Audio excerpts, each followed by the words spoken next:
Amma ba'd, ya ibadallah, ittaqullah wa'lamu anna Allaha ma'al muttaqin.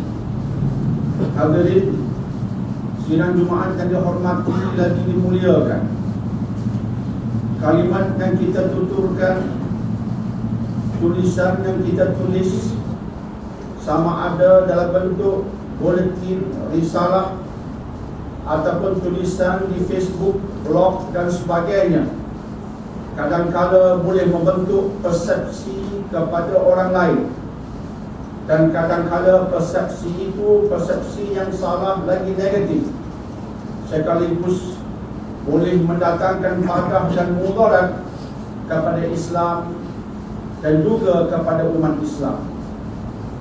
Sejarah Islam, terutamanya sejarah Nabi, menceritakan tentang hal ini. Salah satu peperangan yang berlaku di zaman Nabi SAW ialah perang Bani Mustalik. Umat Islam yang dipimpin baginda Nabi SAW dapat mengalahkan Bani Mustalik. Pimpinan Bani Mustalik bernama Al-Harith. Anak Al-Harith ini salah seorangnya bernama Juwairiyah. Juwairiyah ini akhirnya dikahwini Nabi SAW dan merupakan salah seorang ummul mukminin. Bapa Juwairiyah radhiyallahu anha namanya Al-Harith. Al-Harith kemudiannya memeluk agama Islam. Dan ketika beliau memeluk agama Islam di hadapan baginda Rasul, Nabi mengarahkan baginda antaranya agar membayar zakat. Maka Al-Harith berkata, "Ya Rasulullah, aku akan kembali kepada kaumku dan mengajak mereka kepada Islam. Dan bila mana kami kesemuanya sudah memeluk agama Islam pada tahun hadapan, hantarlah seorang utusan untuk mengutip zakat. Aku akan pastikan zakat-zakat itu akan kami himpun terlebih dahulu, dan bila utusan darimu datang kepada kami, kami akan serahkan kesemua zakat itu pada tahun hadapan." Maka tibalah masa yang dijanjikan. Maka mengikut riwayat oleh Imam Ahmad dalam musnadnya, Nabi SAW telah mengutus seorang sahabat yang bernama Al-Walid bin Uqbah radhiyallahu an untuk mengutip zakat itu di Bani Mustalik. Tetapi sahabat yang bernama Al-Walid bin Uqbah ini tidak sampai ke Bani Mustalik. Di tengah jalan beliau berasa takut, dan akhirnya beliau kembali ke Madinah dan memberitahu baginda Nabi bahawa Bani Mustalik ini enggan mengeluarkan zakat. Mereka tidak mahu mematuhi Rasulullah. Mereka derhaka kepada Rasulullah. Sedangkan itu hanya persepsi Al-Walid bin Uqbah, hanya pandangannya dari jauh. Dia tidak benar-benar tiba di Bani Mustalik untuk mengutip zakat. Dia perasan dari jauh. Perasan ini bahaya. Akhirnya Nabi SAW mengerahkan satu tentera untuk pergi menghukum Al-Harith dan Bani Mustalik. Pada ketika itu juga Al-Harith dan Muslim Bani Mustalik, selepas menyedari utusan tidak kesampaian, mereka sendiri pergi ke Madinah untuk mengeluarkan zakat. Yang menampakkan Islam mereka bagus. Utusan tidak sampai, kita pergi untuk tunaikan kewajipan. Di pertengahan jalan mereka dikepung oleh tentera Islam yang diutus Nabi. Maka Al-Harith bertanya, "Kamu ini dari mana?" "Kami orang Islam, tentera Islam diutus Nabi, diutus Rasul. Untuk tujuan apa? Untuk memerangimu, untuk menghukummu yang telah murtad dan enggan membayar zakat." Al-Harith berkata, "Subhanallah, itu sebenarnya sesuatu yang salah. Akhirnya Al-Harith pergi bertemu Nabi dan mengatakan sebenarnya dia datang ini hendak membayar zakat selepas menanti utusan Nabi yang tidak kesampaian. Siapa yang mengatakan dia murtad? Siapa yang mengatakan dia derhaka dengan perintah Rasul dan perintah Allah? Siapa yang mengatakan demikian? Seorang sahabat Nabi yang bernama Al-Walid bin Uqbah. Kesan perkataannya yang membentuk sebuah persepsi bahawa Al-Harith dan Bani Mustalik yang telah Muslim jahat, terkutuk, hampir menyebabkan pertumpahan darah yang merupakan sesuatu yang tragis jika ia benar-benar berlaku.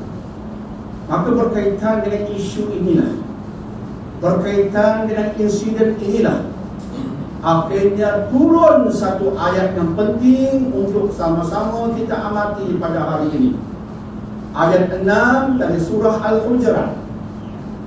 Ya ayyuhalladzina amanu in ja'akum fasiqun binaba'in fatabayyanu, sampai ke hujung ayat.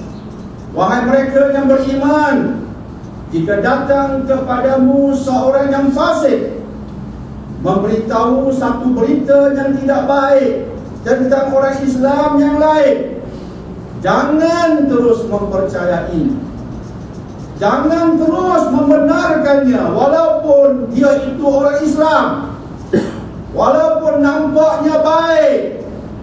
Tetapi jika dia membawa berita tentang keburukan orang lain, fatabayyanu, hendaklah kamu selidiki kebenarannya terlebih dahulu. Ayat 6 surah Al-Hujurat yang sebahagiannya telah kita bacakan tadi diturunkan berlatar belakangkan insiden Bani Mustalik, berlatar belakangkan insiden yang berkaitan dengan Al-Harith dan pengeluaran zakat yang telah kita sebutkan tadi. Tuan-tuan hadirin sidang Jumaat yang dihormati lagi dimuliakan, maka itu ceritanya dan itu ayatnya yang sudah pasti memberikan satu pengajaran yang besar bagi umat Islam hari ini, bahawa cerita-cerita yang buruk tentang orang lain hendaklah kita berwaspada daripada mempercayainya. Kita dituntut oleh Allah untuk menyelidik, untuk memastikan kebenarannya. Jangan terus difault, jangan terus diperpanjangkan.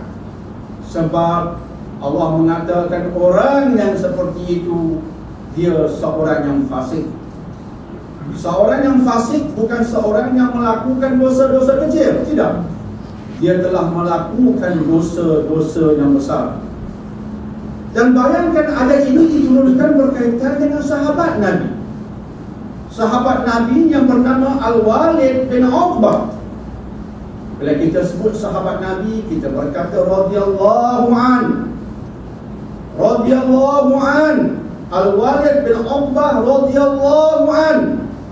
Tapi Allah mengatakan dia fasik sebab beritanya berita fasik, berita yang salah, berita yang mempunyai unsur pembohongan, penipuan, fitnah tentang Bani Mustalik, tentang Al-Harith.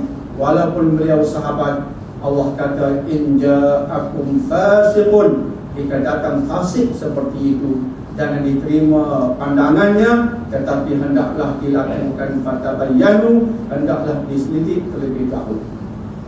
Jika sahabat ini digelar fasik, kita hari ini berapa kali fasik?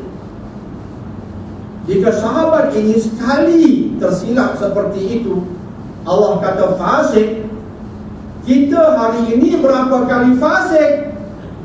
Disebabkan berapa kali berita kita SMS, kita forwardkan tanpa selidik terlebih dahulu.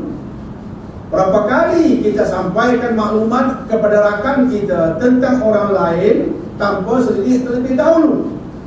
Berapa kali jatuh fasik ke atas kita. Sebab itulah sahabat Nabi dikatakan fasik.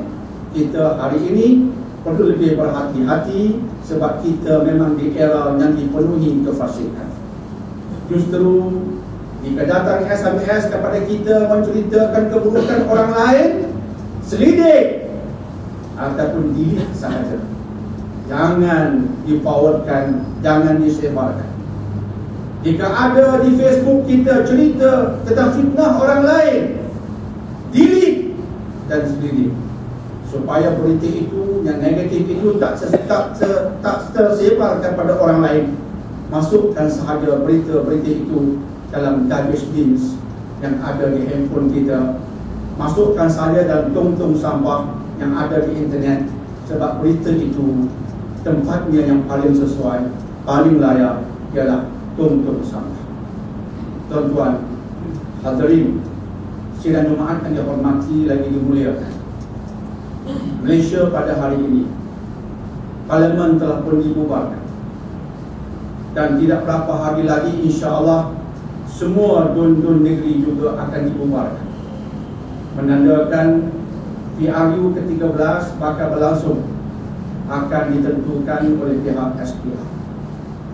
Yang hendak kita bicarakan di atas member yang mulia ini ialah ketika musim pilihan raya, memang kita berhak untuk mengundi. Setiap orang yang layak hendaklah dia mengundi, itu tanggungjawabnya. Jangan alpa tanggungjawab.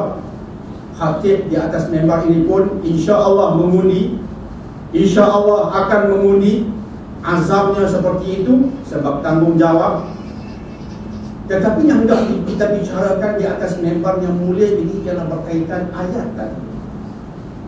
Biasanya bila musim pilihan raya melanda Malaysia, ramai orang di musim itu akan meningkat tong-tong dosa besar. Akaun dosa besarnya akan meningkat. Akaun dosa besarnya akan bertambah. Akaun dosa besarnya akan meninggi.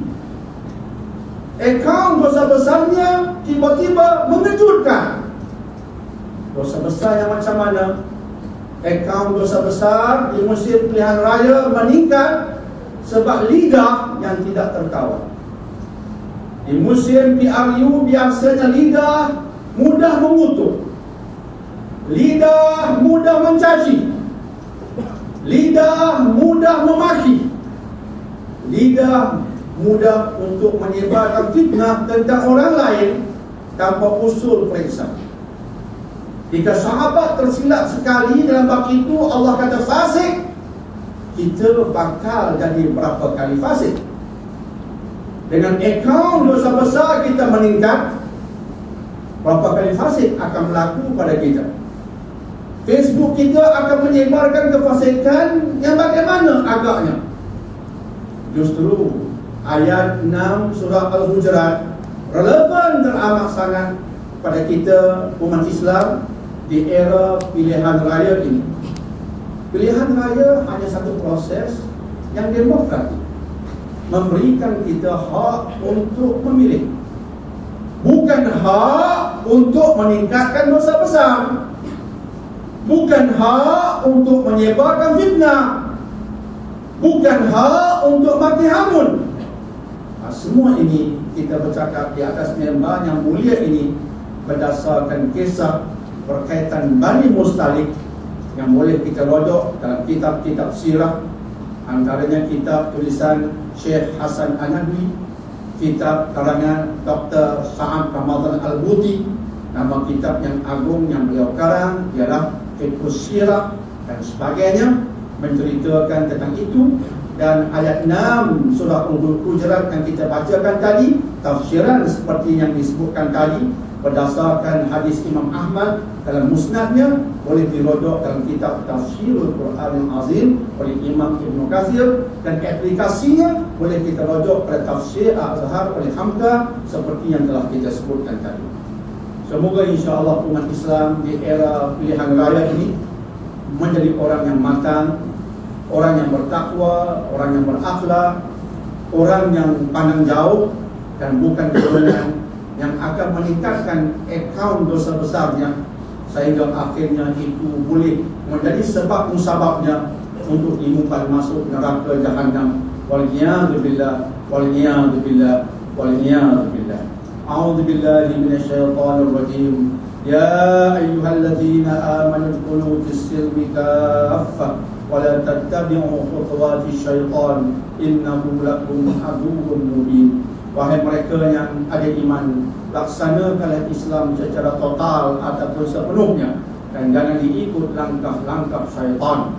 Mereka kesemuanya merupakan musuh yang nyata bagimu. Barakallah li wa lakum bil Qur'anil azim wa nafa'ani wa iyyakum bima fihi min al-dhikril hakim wa taqabbal minni wa minkum tilawatahu innahu huwas samiul alim. Aqulu qawli hadza wa astaghfirullah li wa lakum wa lisa'il muslimin wal muslimat fastaghfiruh fa ya fawzal mustaghfirin wa ya najatat taibin. Allah